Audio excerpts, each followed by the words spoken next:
अस्सलाम वालेकुम स्टूडेंट्स। अब जो हम टॉपिक डिस्कस करने लगे हैं वो है एफएससी पार्ट 1 का बुक की चैप्टर नंबर 9 का टॉपिक है एवोल्यूशन ऑफ सीड हैबिट।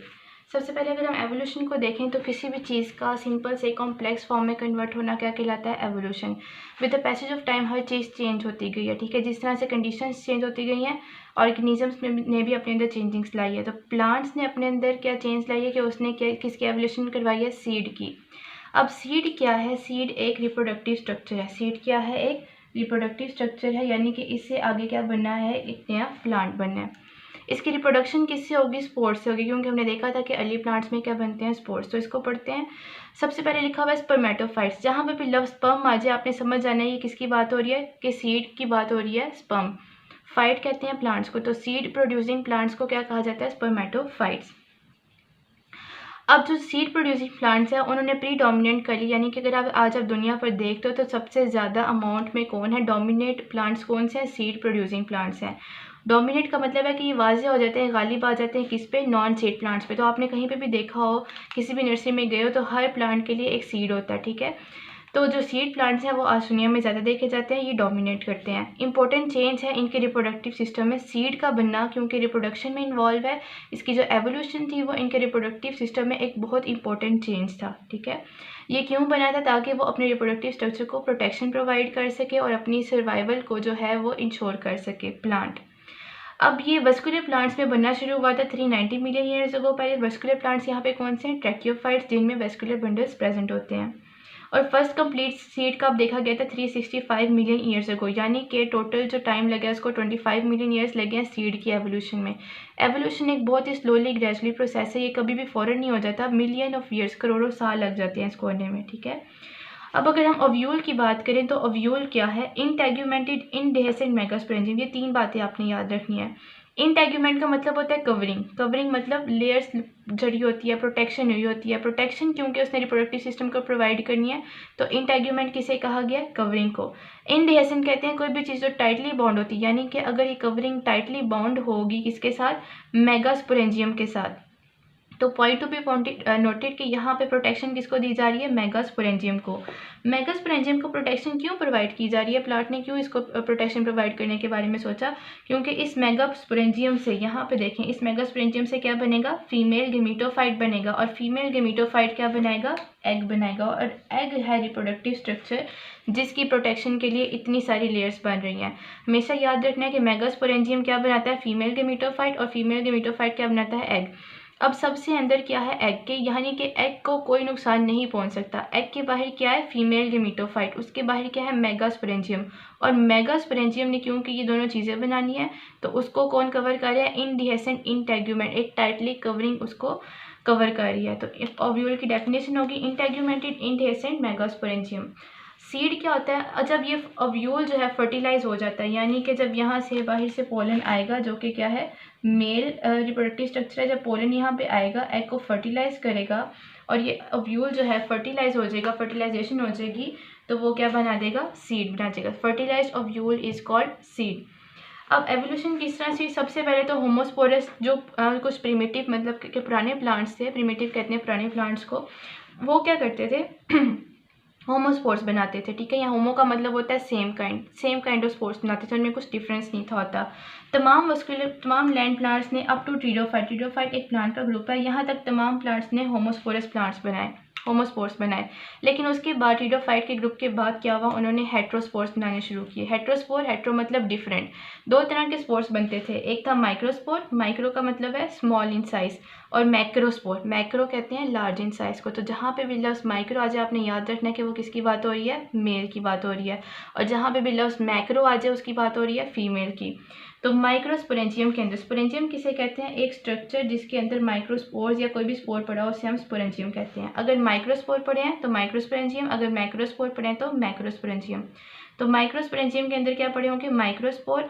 और माइक्रोस्पोर जब जर्मिनेट करेंगे, जब ग्रो करेंगे, तो क्या बनाएंगे, माइक्रोगेमीटोफाइट या मेल गेमीटोफाइट। तो ये बात आपने याद रखनी है कि माइक्रोस्पोरेंजियम से क्या बनता है, गेमीटोफाइट बनता है। स्पोरेंजियम से हमेशा गेमीटोफाइट बनता है, इसको याद कर लें। अगर माइक्रोस्पोरेंजियम है तो माइक्रोगेमीटोफाइट बनेगा, यानी कि मेल। अगर मैक्रोस्पोरेंजियम है, बड़ा है साइज में, तो वो क्या बनाएगा, मैक्रोगेमीटोफाइट, यानी कि फीमेल, ठीक है। उसके बाद क्या सेकंड पॉइंट था, retention and germination of megaspore with in megasporangium. Retention का मतलब है किसी चीज़ को अपने पास रखना, ठीक है, अपने पास रखने को क्या कहते हैं, रिटेंशन। जर्मिनेशन का मतलब है ग्रो करना। पहले क्या होता था, जो शुरू वाले हेट्रोस्पोरस प्लांट्स थे, वेस्कुलर प्लांट्स थे, उन्होंने क्या किया, अब हेट्रोस्पोरी इवॉल्व हो गई है, अब दूसरा स्टेप होने लगा, ठीक है, एवोल्यूशन का, सीड बनाने के लिए।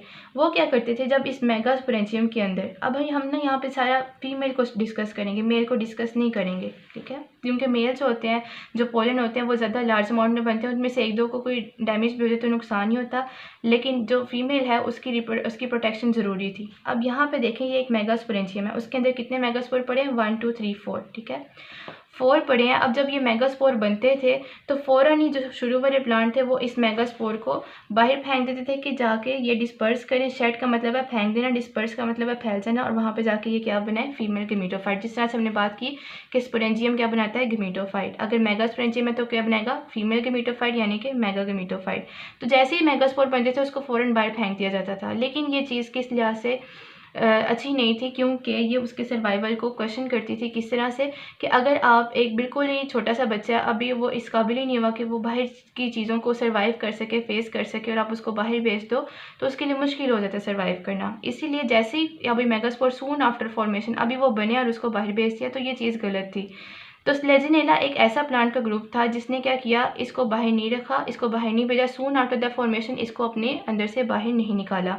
एट दी एंड कुछ ऐसे, बल्कि अब तो हमेशा इससे, अब तो उसके बाद से ऐसे हमेशा प्लांट्स बने हैं कि जो परमानेंटली रिटेन करते हैं, कि वो अपने पास ही रखते हैं किसको, मेगास्पोर्स को, वो उसको बाहर निकालते ही नहीं है मेगास्पोरेंजियम से। वो मेगास्पोरेंजियम को अपने अंदर ही रखते हैं इंटेगुमेंट के लिए, और वो वहीं पर जर्मिनेट करता है। पहले क्या करते थे, उसको बाहर निकाल देते थे और वो बाहर जाकर जर्मिनेट करते थे, ठीक है। अब ये मेगास्पोर को ना उसने बाहर निकाला और उसको अंदर ही जर्मिनेट करवाया, और जर्मिनेट किस तरह से होगा, स्पोरेंजियम गेमीटोफाइट बनाएगा, अगर मेगास्पोरेंजियम है तो फीमेल गेमीटोफाइट बनाएगा, फीमेल गेमीटोफाइट से एग बनेगा।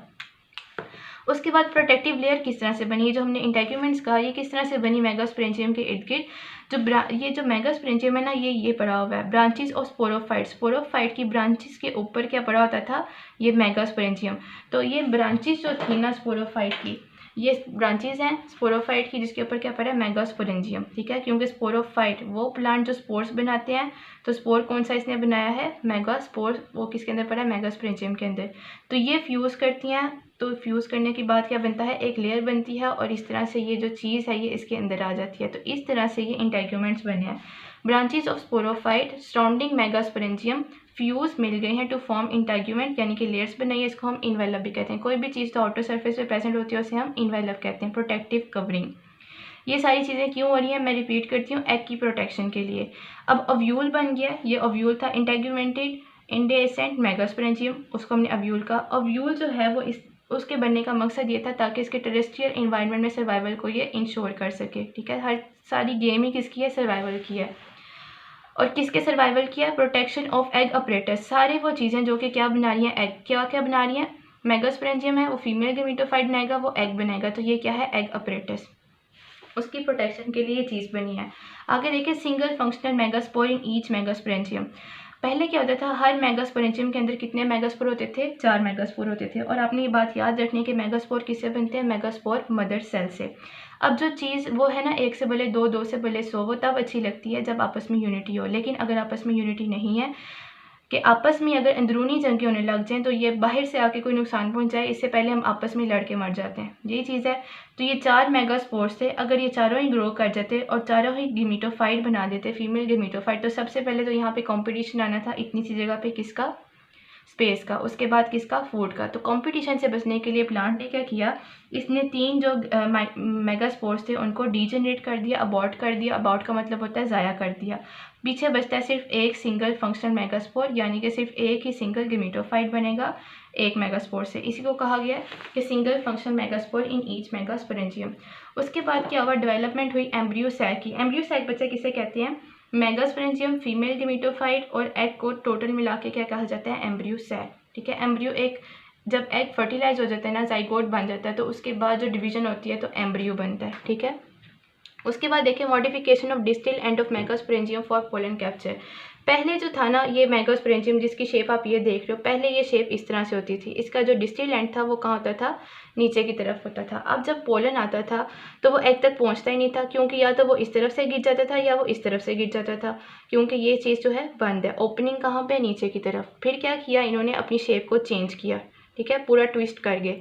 जो फेस नीचे था वो कहाँ पे आ गया, ऊपर आ गया। अब यहाँ से पोलन को इजीली आके एग को फर्टिलाइज करना बिल्कुल फिजिबल हो गया और आराम से फर्टिलाइजेशन हो जाती थी। तो पोलन ग्रेन कैप्चरिंग स्ट्रक्चर यहाँ पर बन गया, ठीक है। यहाँ से क्या बनेगा, पोलन ग्रेन को वो कैप्चर करेगा।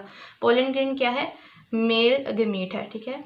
Evolution of pollen tube. अब पोलन ट्यूब क्या है कि जब पोलन ग्रेन आता है यहाँ पर तो वो जर्मिनेट करके क्या बनाता है, यानी कि ग्रो करके क्या बनाता है, एक ट्यूब बनाता है। बच्चे स्लाइड की तरह से इस स्ट्रक्चर के अंदर से पोलन स्लाइड की तरह से आएगा। माइक्रोस्पोरेंजियम यानी कि ये जो वॉल है जिसके अंदर एग पड़ा है उसको क्रॉस करता हुआ ये एग तक जाएगा और उसको क्या कर देगा, फर्टिलाइज कर देगा। और हमने कहा fertilise ovule is called seed, ठीक है। अब सीड बन गया, मैक्सिमम प्रोटेक्शन आ गई किसको, एम्ब्रियो की। तो ये जो चीज़ है ये ग्रेट सक्सेस थी, बहुत बड़ी कामयाबी थी इन प्लांट्स की, ठीक है, स्पर्मेटोफाइट्स की। इन्होंने क्या किया, इसको इनेबल किया, इस काबिल बनाया कि ये क्लोनाइज कर सके लैंड को, खुश्क इन्वायरमेंट में रह सके, क्योंकि जो इनकी प्रोटेक्शन के लिए सबसे ज़रूरी चीज़ यही थी कि ये अपनी रिप्रोडक्टिव स्ट्रक्चर को प्रोटेक्शन प्रोवाइड करें। तो टेरेस्ट्रियल कहते हैं खुश्की की जगह को। थैंक यू स्टूडेंट्स, अल्लाह हाफिज़।